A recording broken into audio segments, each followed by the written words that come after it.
Invited, couldn't make it. That's unfortunate. I'd like to introduce myself a little bit. My name is Ian Ford. I'm 29 years old. I'm currently on active duty in the Army. And today, I'm going to tell you a little bit about before I joined the military, what I did. And I worked as a loss prevention agent for Sears. And while I worked there, I'm telling you, I looked for anything for like random teenagers to sometimes random crackheads that came to the store stealing.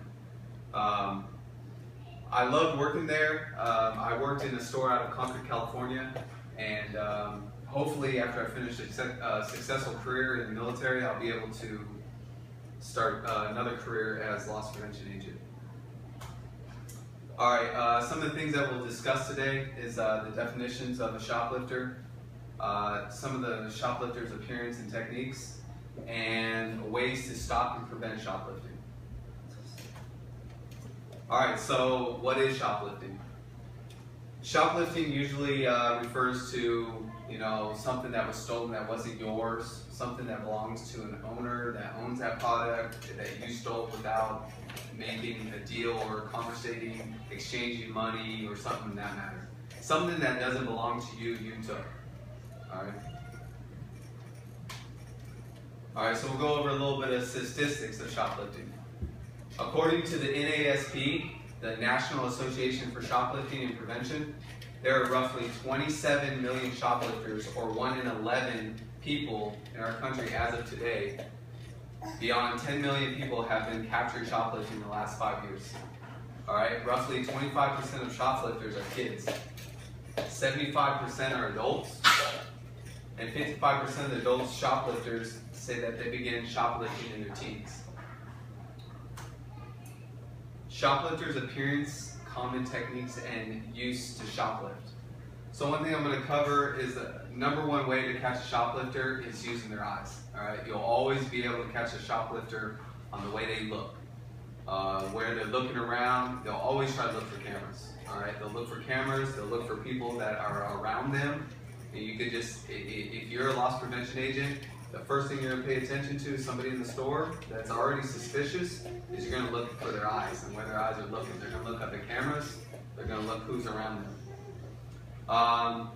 Also, once they steal something or they take something that's not theirs, they conceal it, whatever, they're going to start moving quick. Alright, they're not going to wander around the store more. They're going to get out of the store, they're going to pass all points of sale. Alright, common techniques they use. Big thing for teenagers is they try to go into fitting rooms. Alright, a lot of the employees are kind of lazy. They don't keep count of how many items go into the room. So they will be like, okay, hey, you got 5, and they'll go in there with 7. They'll wear the clothes out. That's another way. They tend to stash or steal items that are close to the door. That's why it's really crazy when you have jewelry stores that are right by the mall exits, because a lot of people, that's how they set up their merchandise. They want to be in and out quick. Alright, what is a loss prevention agent?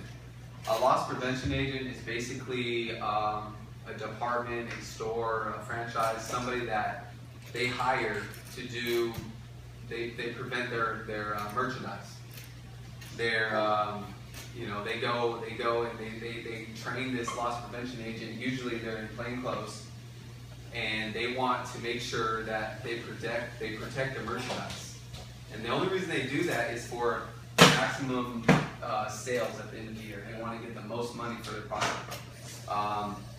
Another reason they have loss prevention in the stores is basically for insurance. So loss prevention will prevent you from stealing. If they catch you stealing, they get their product or not, as long as they have a report or something saying that, hey, this year, this month, I caught somebody stealing, they'll be able to claim that at the end of the year, that department. They'll be like, hey, we caught so-and-so on this date stealing, this is why this merchandise is missing. That department will be able to claim it, and they'll still be up on their sales.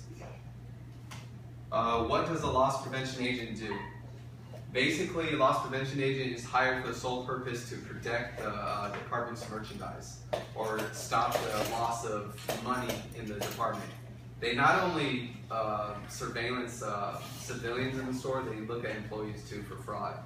A lot of employees, they make fake gift cards and they pocket it. They charge an employee or a customer a certain amount and they pocket the rest. They may be asked, okay, let's see. Another thing they do is they come in civilian clothes, they walk around, and usually a loss prevention agent, they work as a team. One will be in the camera room, will be on the floor, and they'll rotate. If one is on the floor, one has to be in the camera room. You have to have eyes on the shoplifter at all times. Because if that subject tosses the item, once you lose eyes on them, it's a false stop. You stop that person who doesn't have anything, it's a lawsuit on the store. What happens after a shoplifter is caught? Alright, so usually how you want to approach a shoplifter is you want to be calm. Alright, you don't want to approach them in a hurry, you don't want to make them like freak out. You just want to approach them, hey, look, I saw you steal something, let's talk, can I get my merchandise back? I just need you to fill out some paperwork, it's a liability on the company. Let's get the merchandise back, let's get you to sign this waiver saying I stopped you, and all is well. Ways to prevent further shoplifting. Good ways to prevent further shoplifting, you've got to obviously have certain things locked up, high values locked up. A lot of times in department stores you have things that are magnetically locked that the employees carry. You have other things that, you can put signs that say, hey, there's cameras, as you walk in, you see yourself on the camera. That's good ways to prevent it. So, let's review. Today we have learned what shoplifting is, the statistics, and how to catch a shoplifter and how to stop them. Secondly, we learned how shoplifters perceive themselves, and finally we learned what happens after a shoplifter is caught. I'm going to leave you with this quote. Enter, stranger, but take heed of what awaits the sin of greed. For those who take but do not earn must pay most dearly in their turn. And last but least, I thank you for being here. And remember this, if you steal under $20 from a department store, you will not be stopped, I guarantee it.